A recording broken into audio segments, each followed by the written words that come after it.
Madalas ka bang nakakakita ng ganitong halamang damo sa inyong bakuran? Sa daan, sa gilid ng kalsada, at sa mga bakanting lote. Alam kong alam mo na ang mga bunga ng halamang ito ay kinakain at masarap kapag nahihinog na. Subalit ilan pa lamang sa inyo ang nakababatid na maging ang mga dahon at talbos nito ay magugulay din pala. Hello, what's up? Your best here.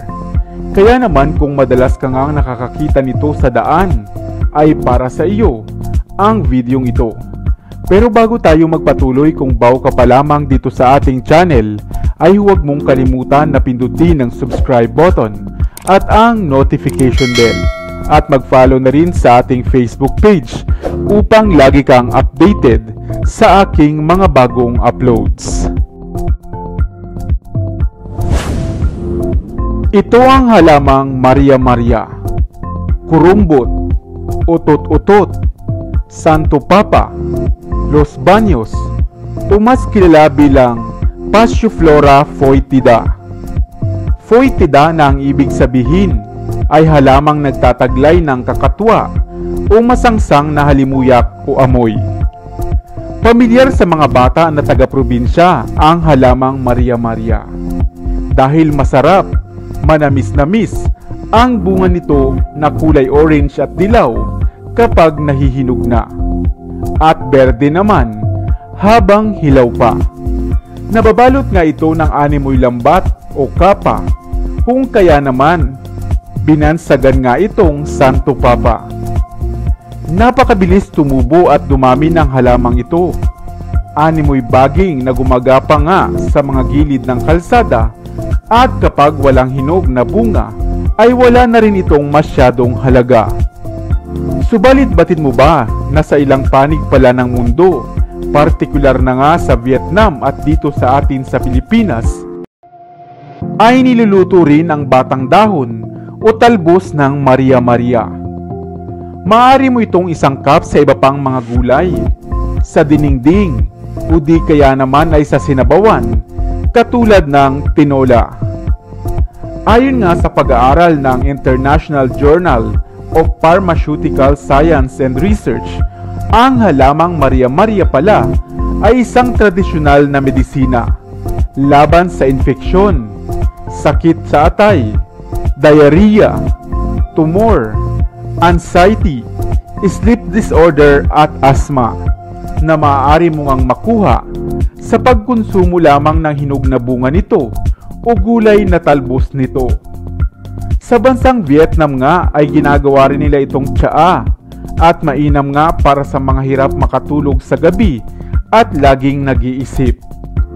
Kaya naman huwag mong iismulin ang ligaw na halamang damong ito na Maria Maria, na kahit saan-saan nga lamang tumutubo, pero napaka-epektibo pala at maraming sustansya. Ikaw, kumakain ka rin ba ng hinog na bunga ng Maria Maria?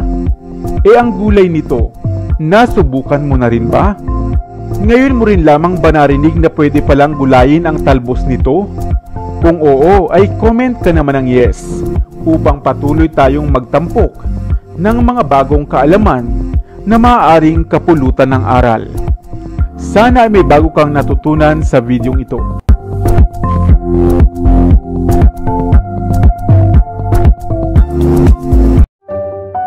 Nakatikim ka na ba ng prutas na ito na tinatawag na marakuya? Marka sa Espanya o mas popular sa katawagang passion fruit. Hindi nga masyadong kilala ang prutas na ito dito sa atin sa Pilipinas, at kung meron man ay hindi rin madalas pinapansin. Subalit kung nakakain ka na nga nito, ay marapat na malaman mo rin ang mga side effects at mga benepisyong tinataglay ng prutas na ito. Hello, what's up? Your best here. Kaya naman halika, dahil sa videong ito ay ating tatalakayin ang mga napakaraming kaalaman hinggil sa prutas na ito, ang prutas na marakuya. Ang passion fruit o marakuya ay isang pabilog na prutas na kadalasang kulay dilaw, berde, lila at pula. Nagtataglay ito ng maraming mga buto at kapag hinog na nga ay napapalibutan ito ng maasim o matamis na pulp. Karaniwang kinakain ito bilang prutas kapag nahihinog na o ginagamit sa paggawa ng pastries, cakes o kaya naman ay juice. Ang prutas ding ito ay kadalasang makikitang tumutubo sa gubat at sa mga malalamig na lugar. Mayaman ito sa mga vitamins, minerals, fiber at antioxidants. Ayon nga sa pag-aaral, ang pagkonsumo ng prutas na ito ay mainam lalo na nga sa mga taong nanghihina dahil isa itong immunity booster. Maaari rin itong irekomenda sa mga tao na mayroong diabetes o cancer dahil sa tinataglay nitong anti-cancer at anti-diabetic properties. Nakatutulong din ito sa pagpapababa at pagpapanatili ng tamang blood pressure level.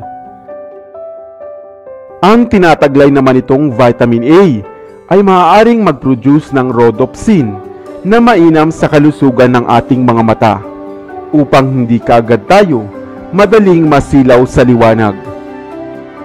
Mainam din ito para sa mga taong dumaranas ng constipation sapagkat mayaman ang passion fruit sa soluble at non-soluble fiber. Pinaniniwalaan ding makagagaan ng pakiramdam sa paghinga ang prutas na ito para naman sa mga mayroong ubo o asma. Mainam din ito para sa mga taong hirap makatulog sa gabi o mayroong insomnia. Gayon din sa kalusugan ng ating mga buhok at ng balat, sapagkat mainam din itong pinagmumulan ng vitamin C, phosphorus at ilang essential fatty acids. Kaya naman marami talagang dahilan kung bakit dapat tayong kumain ng prutas na ito. Subalit huwag namang sobra o labis-labis dahil maaari itong magdulot ng gastrointestinal distress.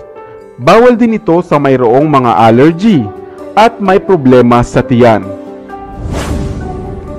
Ikaw, nakakita ka na ba o nakatikim ng prutas na ito na passion fruit? Ano naman ang tawag nito sa inyong probinsya?